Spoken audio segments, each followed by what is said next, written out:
So in this video, we're going to start talking about programming structures, and in particular, functions.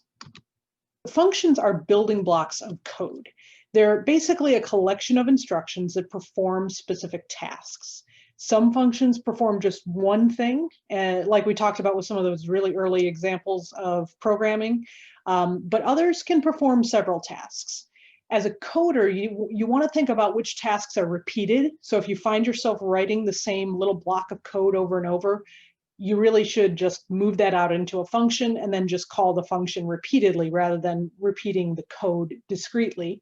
Or tasks that are like a unit, a discrete unit in and of themselves. So tasks like these, tasks that are bounded and that you can sort of think about as a single unit, or tasks that are often repeated. These are ones that are good candidates for being coded as functions rather than being included in the main structure of your program. So parts of a function, and I'm going to show an example at the same time here. So first of all, the name, and check out the part that's in yellow. That's the name of the function. So you notice you've got the keyword function to help you declare the function, and then you've got the name, and you're the one who's making up the name of the function.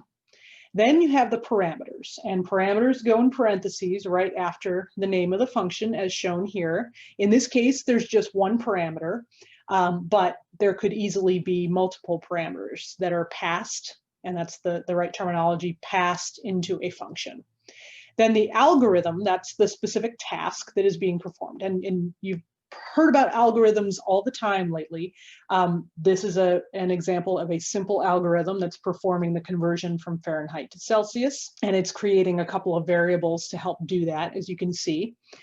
And then the return value. Now, this function has a discrete return, right? It's got the word return in, and then it's sending a specific variable back to wherever this function was called from.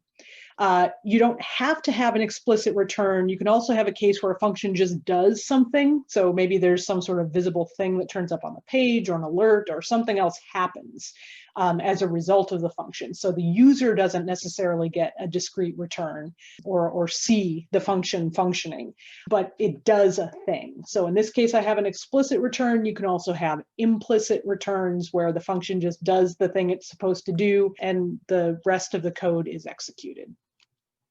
All right, now, when you're using a function, you need to invoke or call it.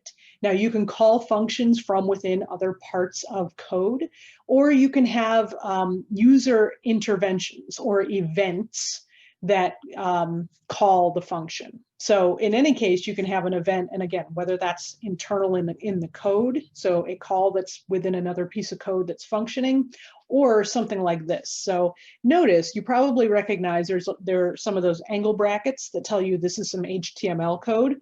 So this would be on an HTML page. There'd be a button that would say convert the temperature. And when you click that button, it would call, and as I mentioned here, right, you'd use the name of the function, and there it is, 2 Celsius, that's the name of the function we have there. And it would, when it calls it, you've got to pass the parameter. So there's some variable that was given a value earlier on this page somewhere called user temp. And so we're going to pass that variable to the 2 Celsius function. And so when that button is clicked, it's going to cause that function to execute.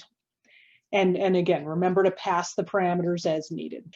That's just a very simple example of a function. Just want to show you the parts. You need to have the keyword function, the name, parameters, your algorithm, some kind of thing that's done that is an implicit or explicit return.